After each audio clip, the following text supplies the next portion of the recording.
नमस्कार, मध्य प्रदेश की महाडिबेट देख रहे हैं आप। मैं हूं प्रशांत कटारे।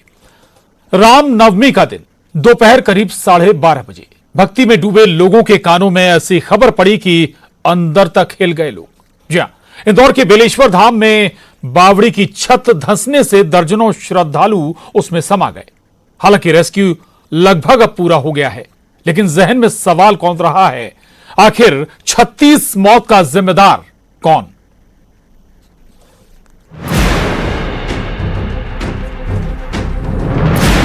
इंदौर के बेलेश्वर धाम मंदिर में रामनवमी के हवन ने 36 जानों की आहुतियां ले ली।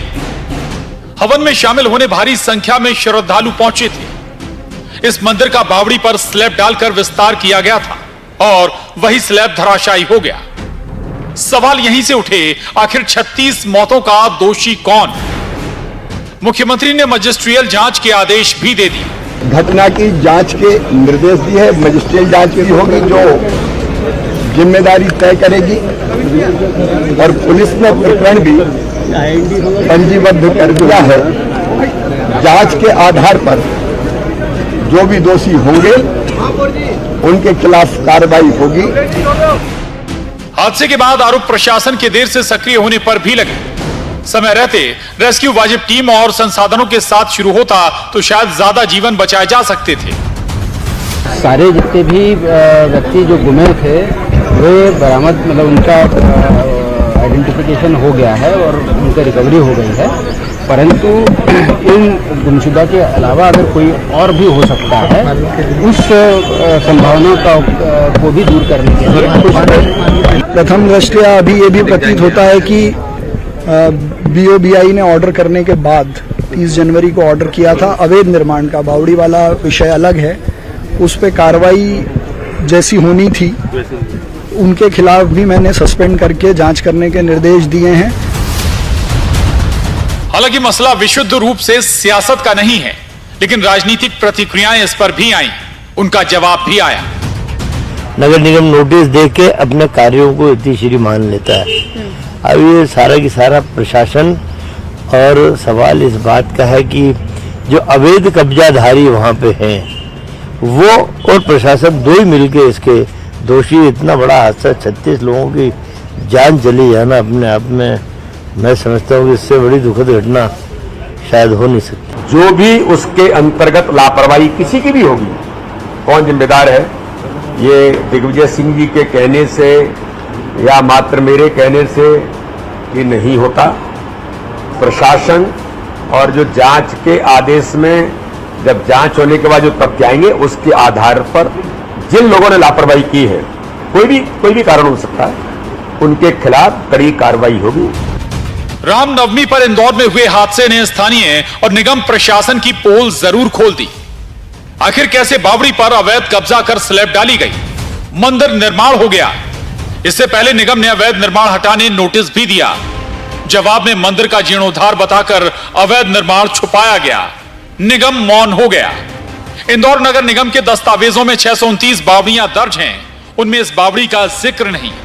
यानी ऐसी और कितनी बावड़ियां लोगों के जीवन की आहुति का इंतजार कर रही हैं। इंदौर से विकास सिंह, भोपाल से शैलेंद्र भदौरिया, न्यूज़ 18 मध्य प्रदेश छत्तीसगढ़। तो ये सवाल तो है ही कि आखिर इस हादसे के लिए जिम्मेदार कौन है, 36 मौत का आखिर जिम्मेदार कौन है।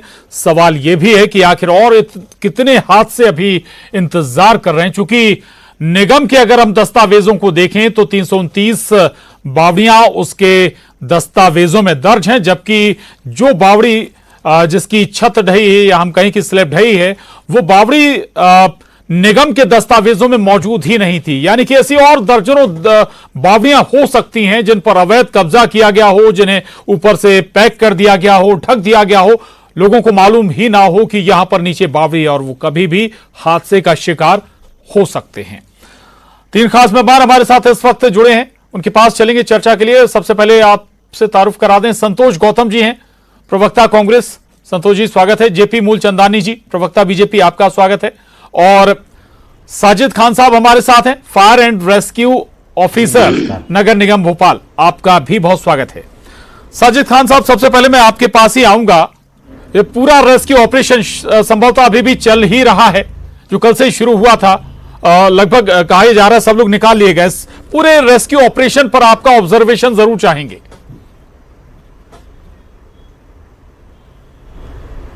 देखिए, रेस्क्यू ऑपरेशन के ऊपर जी, मेरा सिर्फ यही है कि हमारी पब्लिक में अवेयरनेस होना चाहिए, सहयोग प्रदान करें। जी। भीड़ लगा के काम करने वालों में जो एक थोड़ा बहुत रुकावट आती है, हमारे लोगों को चाहिए कि वो इस चीज को समझें, देखें कि हमारा जो भी रेस्क्यू चल रहा है कितना इम्पोर्टेंट है लोगों की जिंदगी बचाने के जी। लिए। और हमारे जो जिला टीम है, फायर है, आपका पुलिस है, जो आर्मी के लोग भी वहां है, वो मदद करने के लिए पूरे अपनी जी जान से कोशिश में लगे हुए और कोशिश करके ही उन्होंने यहां तक पहुंचे हैं। जी सर। बिल्कुल बिल्कुल। ऐसी सिचुएशन हर बार हादसों में सिचुएशन हमेशा अलग होती है। ऐसे में कितना चैलेंजिंग होता है डिसीजन लेना कि भाई क्या एक्शन लेना है, किस टीम को बुलाना है, किस टीम को नहीं बुलाना है, एक अफसर के लिहाज से। साजिद खान साहब जी, इसमें सर सबसे बड़ी चीज ये होती है, हमारे जो अपने जो कलेक्टर महोदय होते हैं वो हमारे इंचार्ज जी। होते हैं। किसी भी प्रकार का कोई हादसा होता है और सारे डिपार्टमेंट उनके टच में और उनके ऑर्डर का हम लोग जी। मानते हैं। तो उसमें सारी गवर्नमेंट की सारी जो हमारे लोग हैं सब लोग मिलकर काम करते हैं, सारी टीमों का मिलकर ज्वाइंट ऑपरेशन होता जी। है और इसमें टीम वर्क कहलाता है ये। और सब मिलजुल के, आपने देखा भी होगा सभी तरह के, चाहे वो पुलिस प्रशासन हो, जी। चाहे नगर निगम हो, चाहे आपका रैपिड एक्शन फोर्स के लोग हों या आर्मी के लोग हों या डिजास्टर मैनेजमेंट के लोग हों या एक्स जो भी जी। ऑफिसर होते हैं, क्योंकि जब ये हादसा होता है तो ये बड़ा दुखदायी होता है। तो इसके लिए लोग अपनी जान की परवाह करे बगैर लोगों की जान बचाने का प्रयास करते हैं किसी भी स्तर बिल्कुल पे। बिल्कुल। प्रायोरिटी जो भी होती है आदमी कि हर काम हाल में करता जो है, भी उसको फंसे हैं हम लोग उन्हें फर्स्ट सुरक्षित निकाला जाए। जी। जी जी बिल्कुल बिल्कुल बिल्कुल। साजिद खान जी, साहब तो रहिएगा, सबसे लौटूंगा मैं आपके रहती पास। है और जी अपनी जी जी ठीक है। न्यूज़ 18 संवाददाता विकास सिंह चौहान हमारे साथ जुड़ गए हैं। विकास, लगातार कल पूरे दिन पल पल की अपडेट, लगातार रात तक सुबह से भी फिर अपडेट लगातार देते रहे। विकास, एक बार फिर बताइएगा क्या अभी स्थिति है? अब रेस्क्यू ऑपरेशन तो लगभग पूरा हो गया, लेकिन कहा जा रहा था कि पूरी बावड़ी अभी भी खाली की जाएगी, संभवतः पूरा कचरा भी बावड़ी का निकाला जाएगा। विकास,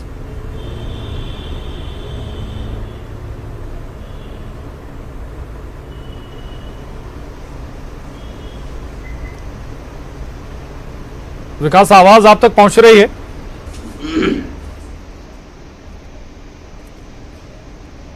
शायद विकास तक आवाज नहीं पहुंच रही। हम विकास के पास फिर चलेंगे। हमारे साथ लगातार और मेहमान बने हुए हैं। जेपी मूलचंदानी जी, सवाल वाकई बड़ा है, हादसा इतना बड़ा है और इस हादसे में शायद शुरुआत में जो तस्वीर बनी थी लगा नहीं था कि ये इतना बड़ा हादसा होगा। 36 लोगों की जान गई है। कहीं तो कोई चूक है, कहीं तो कोई लूप होल है।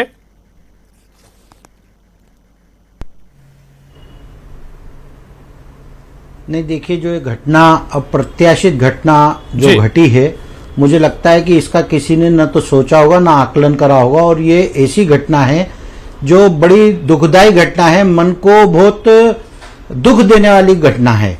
और मुझे लगता है कि इस बात पे जिस प्रकार आपके चैनल लगातार पूरे प्रदेश को आपके चैनल के माध्यम से पूरी जानकारी मिल रही है, हमको भी मिल रही है, और जिस प्रकार से निगम प्रशासन हो, जिला प्रशासन हो या अन्य हमारे अधिकारी हो, उन्होंने तत्काल पहुंच के जिस प्रकार से उसका रेस्क्यू ऑपरेशन शुरू करा, तो मुझे लगता है कि उसमें काफी हद तक सुबह से लेकर रात तक हमारे अधिकारी, हमारे कर्मचारी, चाहे वो प्रशासन निगम के हों, सभी लोग लगे रहे।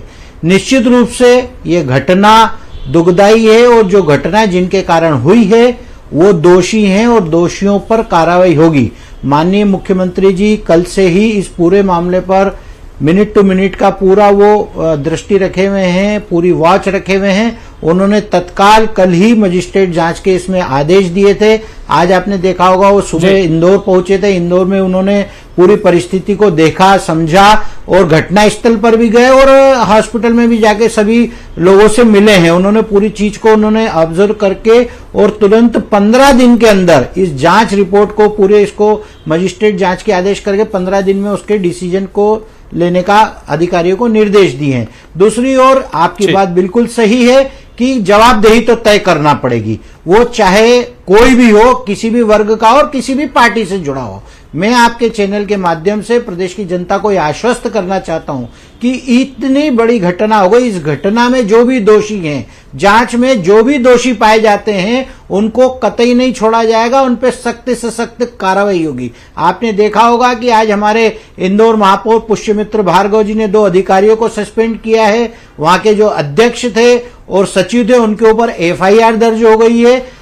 मुख्यमंत्री जी ने राहत की जो पीड़ित परिवार है उनपे जो भी मुआवजे की राशि भी डिक्लेयर करी है, परंतु हालांकि उस राशि से कुछ नहीं होना है, परंतु फिर भी हम अपने खोए हुए लोगों को वापस नहीं पा सकते हैं, परंतु उनके परिवारों का जो भी इलाज हो रहा है वो पूरा राज्य सरकार द्वारा हो रहा है। और माननीय मुख्यमंत्री जी बड़ी संवेदनशीलता के साथ पूरे इस ऑपरेशन को खुद मिनट टू मिनट ऑब्जर्व कर रहे हैं और पूरी उनकी वॉचिंग है। आपने देखा होगा कि जब शाम तक सारे प्रशासन और ने इसका आवश्यकता मूलचंदानी जी, ये बात ठीक है, सीएम तो लगातार मॉनिटर कर रहे थे, मिनट टू मिनट जानकारी भी ले रहे थे, लेकिन सवाल अलग है मूलचंदानी जी, क्या अवैध कब्जा इस हादसे की वजह नहीं बना?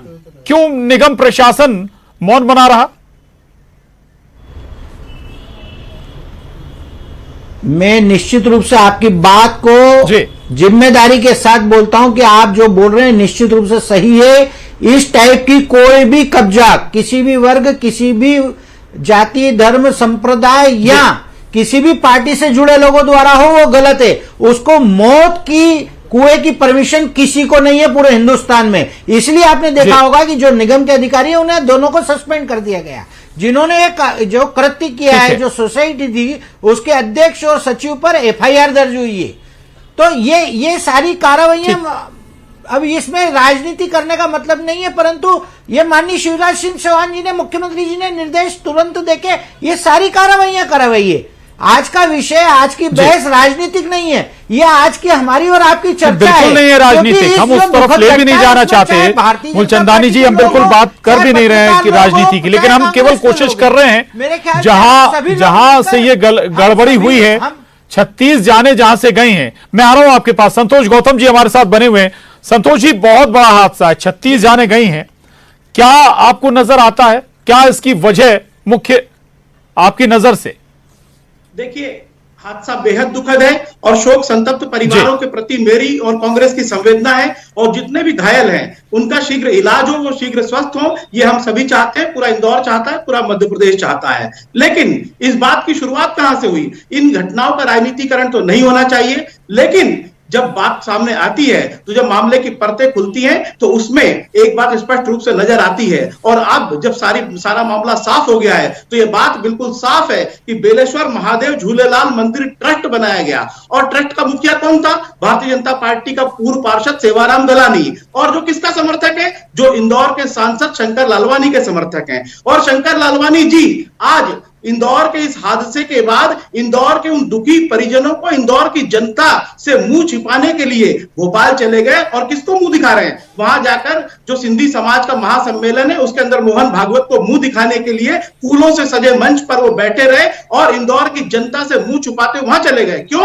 क्योंकि वो उस व्यक्ति के संरक्षक थे जिसने उस बगीचे पर कब्जा करने के लिए ट्रस्ट की आड़ ली और वो ट्रस्ट बनाया, और अब जबकि उस पर FIR भी दर्ज हुई है। संतोष जी, ये कहने में कोई संतोष जी, मैं फिर कह रहा हूं 36 मौतें हुई हैं, लेकिन ये सियासत मैं इसमें बिल्कुल नहीं जोड़ना चाहता। ये बिल्कुल ठीक बात है, जो है जिम्मेदार उसका नाम आपको बिल्कुल लेना चाहिए। अगर मैं तथ्य से कुछ और बोलूं, तथ्य से हटकर बोलूं तो आप मुझे टोकिएगा। तथ्य ये है कि भारतीय जनता पार्टी का पूर्व पार्षद था सेवाराम गलानी, जिस पर कार्रवाई हुई है, और जो मंदिर की जो जमीन है, मंदिर की जमीन से लगकर जो मंदिर की दीवार है उससे लगकर ही वर्तमान पार्षद मृदुल अग्रवाल का ऑफिस है, और नोटिस भेजे, लेकिन कार्रवाई क्यों नहीं हुई? किसी न किसी का तो संरक्षण था। आप बताइए कि किसका संरक्षण रहा होगा यदि वो सेवाराम गलानी पूर्व पार्षद है और शंकर लालवानी 30 साल पुराना मामला, 30 साल पहले बावड़ी पर अवैध कब्जा हुआ था।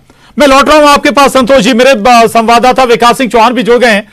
विकास, इस वक्त की जरूर अपडेट बताएं, अभी क्या रेस्क्यू अब पूरी तरह से खत्म हो गया या फिर अभी भी मलबा निकालना जारी है, और क्या कुछ नई जानकारी, कुछ घायल भी थे जिनका अस्पताल में इलाज भी चल रहा था?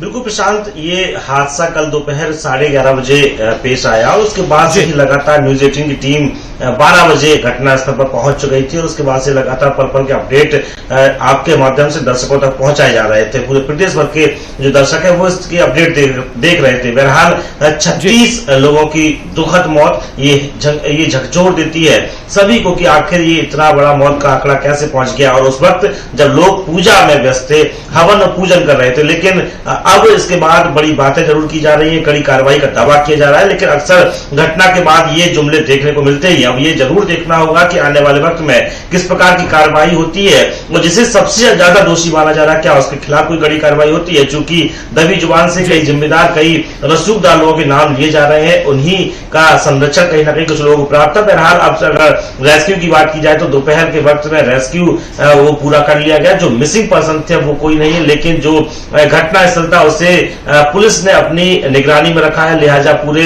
इलाके को सेट तब्दील कर दिया गया है ताकि कोई वहां पर अब अंदर नहीं आना जाना कर सके, ताकि कोई बहुत बड़ा हादसा ना हो जाए। अब सुबह खुद कमिश्नर ने स्पष्ट निर्देश दिए थे कि ये तात्कालिक रेस्क्यू जरूर अभी रुका है, लेकिन ये रेस्क्यू पूरी तरीके से होगा। आने वाले वक्त में पूरा जो मलबा वहां पर है उसे पूरी तरीके से खाली किया जाएगा और ये सुनिश्चित किया जाएगा कि कोई और भी कुछ भी चीज अंदर तो नहीं है। ये जब संतुष्टि होगी उसके बाद इस रेस्क्यू को रोका जाएगा। न सिर्फ रेस्क्यू को रोका जाएगा बल्कि और ये तय किया जाएगा कि इसका किस तरीके से निराकरण करना है। चूंकि अब कहीं ना कहीं इस जगह का जो नाम है वो विवादों में आ चुका है, 36 मौतों के नाम पर इस जगह का नाम जुड़ चुका है, तो कैसे इसका निराकरण हो, कैसे इसका पटाक्षेप हो, उसको लेकर के अब आगे वाले वक्त में कार्रवाई देखने को मिलेगी। वहीं कानूनी कार्रवाई का भी जो सिलसिला वो शुरू हो गया है। प्रकरण जो है वो धारा 304 के तहत दर्ज किया गया है 2 लोगों के विरुद्ध। बिल्कुल एक्शन की दरकार भी है, जो जिम्मेदार है विकास, बिल्कुल बात आपने कही है। दोनों स्तर पर एक्शन चल रहा है।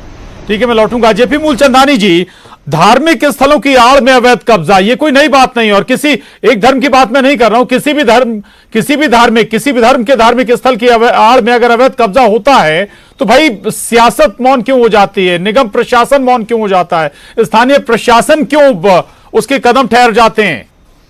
मूलचंदानी जी। निश्चित रूप से आपने जो बात कही है वो बिल्कुल संज्ञान में लेने के बाद ही आप देखेंगे कि सारे जो निगम अधिकारी उसमें दोषी थे उनको सस्पेंड किया गया है। जो ट्रस्ट है उनके अध्यक्ष सचिव पर एफआईआर की गई है। मेरे मित्र अभी गौतम जी बोल रहे थे तो उन्होंने दूसरा पहलू ये नहीं देखा कि कल सारे के सारे हमारे भारतीय जनता पार्टी के मंत्री हों, चाहे महापौर हो, चाहे विधायक हो, सारे के सारे घटना स्थल पर तत्काल पहुंचे थे। अब अगर मैं ये कहूंगा कि उनके लोग जब विधायक गए तो वहां से भीड़ ने उनको चिल्लाकर और बाहर कर दिया, पर ये राजनीति का वक्त नहीं है। संतोष गौतम जी, आप मेरे परम मित्र हैं, हम सबको साथ में इस विकट परिस्थिति में उन परिवारों के साथ खड़े रहना है। इस मामले में राजनीति नहीं करना है, राजनीति हम बाद में भी कर लेंगे। अभी आवश्यकता है हमें हमारे सहारे की उन लोगों को, हम लोग उनके साथ खड़े रहें, कंधे से कंधा मिलाकर खड़े रहें। ये हमारा दायित्व है, ये हमारा कर्तव्य है, जिसका निर्वहन हमको निश्चित रूप से करना है। आपने देखा होगा आज सारे व्यापारियों ने उनके समर्थन में 2 बजे तक बाजार बंद रखे। मूलचंदानी जी, अब उन जगहों का फिक्र भी हमें करनी होगी। बात करिए और अधिकारी जी, ये बावड़ी मैं फिर बता दूं मूलचंदानी जी, निगम के दस्तावेजों में मौजूद नहीं है, ऐसी दर्जनों बावड़ियां होंगी जी, निश्चित वहां का ख्याल करिए। आपके चैनल के माध्यम से जो बात संज्ञान में आई है उसके पश्चात प्रदेश के मुख्यमंत्री जी ने घोषणा करी है कि प्रदेश के सारे जो जितनी भी बावड़ी और कुएं हैं उसकी जांचें कराई जाएगी, उसकी सूची बनेगी, और जहां पर शामिल नहीं है उनकी अगर प्राइवेट हो या सरकारी हो, अगर प्राइवेट है तो व्यक्ति के खिलाफ और सरकारी हो तो वो संबंधित अधिकारी के खिलाफ तुरंत कार्रवाई होगी। और इसका विकास जी ने बोला हम दावा कर रहे हैं, हम दावा नहीं कर रहे हैं, हम संतोष गौतम जी से जवाब भी लूंगा। जी, ठीक है संतोष जी, ठीक है मूलचंदानी जी, आ रहा हूं आपके पास। संतोष जी, आप बड़ी विस्तार से आप जानकारी दे भी रहे थे, लेकिन बता दूं कि 30 साल पहले बावड़ी पर कब्जा हुआ था जब ये स्लैब डाल दी गई थी। आप लोगों को अगर इतनी जानकारी थी तो आप लोगों ने इस मसले को क्यों नहीं उठाया? आप लोगों को लोगों की जान की फिक्र नहीं थी क्या? अपनी बात पूरी कर सकूं और जेपी मूलचंदानी जी मुझे रोके नहीं, तो मैं अपनी बात कहना चाहता हूं। उन्होंने कहा कि ऐसे विषयों पर राजनीति नहीं होना चाहिए, मुझे नसीहत दे रहे थे। मैंने तथ्यों की बात की। अगर मेरे तथ्य गलत हो तो आप बताइए कि उस मंदिर ट्रस्ट का जो अध्यक्ष है वो सेवाराम गलानी किससे संबंधित था, मैंने ये बोला। और आपने कहा कि 30 साल पहले उस मंदिर पर उस स्लैब डाल दी गई थी बावड़ी पर, तो मैंने कहा कि क्षेत्रीय रहवासियों ने उसकी 2 बार शिकायतें की थी और निगम ने नोटिस भेजकर इतिश्री कर दी थी। तो जब क्षेत्रीय रहवासियों ने मुद्दा उठाया था तो उसमें कांग्रेस के हमारे लोग भी थे। मैं आपको स्पष्ट कर दूं कि उसके बाद भी निगम ने इतिश्री क्यों की कार्रवाई की? क्यों? क्योंकि वो रसूखदार लोगों के जो सांसद के संरक्षण में रह रहे भारतीय जनता पार्टी के नेता थे, वो उस ट्रस्ट के अध्यक्ष थे। तो क्या ये बात शीशे की तरह साफ नहीं है? इसमें राजनीति कहां आ रही है? या तो जेपी मूलचंदानी जी बताया कि वो कांग्रेस के किसी नेता के कब्जे में थी जगह। मैं इस विषय पर राजनीति नहीं कर रहा हूं। 36 जाने गई हैं और मैं इसीलिए इस बात को कहना चाहता हूं कि माफियाओं के द्वारा अन्य बावड़ियां भी इस तरह से कब्जा न की जाए जिसके कारण फिर कोई बावड़ी धंसे और फिर इस प्रकार की दर्दनाक मौतें हो।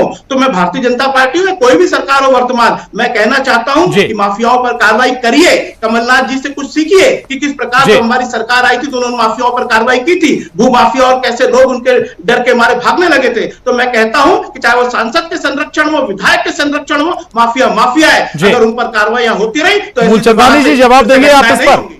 मूलचंदानी जी, निश्चित रूप से सभी पर कार्रवाई हो रही है। और ये बार बार जो सांसद जी का, मुझे नहीं लगता कि क्या इनका व्यक्तिगत उनसे झगड़ा है। मुझे नहीं लगता इस मामले में तो सारे लोग, सांसद जी हो, विधायक जी हो, मंत्री जी हो, महापौर जी हो, सारे के सारे लोग कल सुबह से लेकर आज तक लगे, पूरा ऑपरेशन में मिनट टू मिनट चर्चा कर रहे हैं। पूरा प्रशासन अपना लगा हुआ है और ये अपने एसी रूम में बैठकर, नहीं ठीक है, बिल्कुल ठीक है, ये बस सियासत का मसला नहीं है, लेकिन ये लोगों की जान से खिलवाड़ का मसला जरूर है। और आगे ऐसा ना हो, किसी और के साथ अब ऐसे हादसे ना हो, इस दिशा में आगे बढ़ना चाहिए सिस्टम को, प्रशासन को, निगम को। बहुत शुक्रिया मूलचंदानी जी, संतोष गौतम जी, विकास और साजिद खान साहब, बहुत धन्यवाद। न्यूज़ 18 के साथ आप जुड़े इस महत्वपूर्ण चर्चा में। महाडिबेट में बस इतना ही।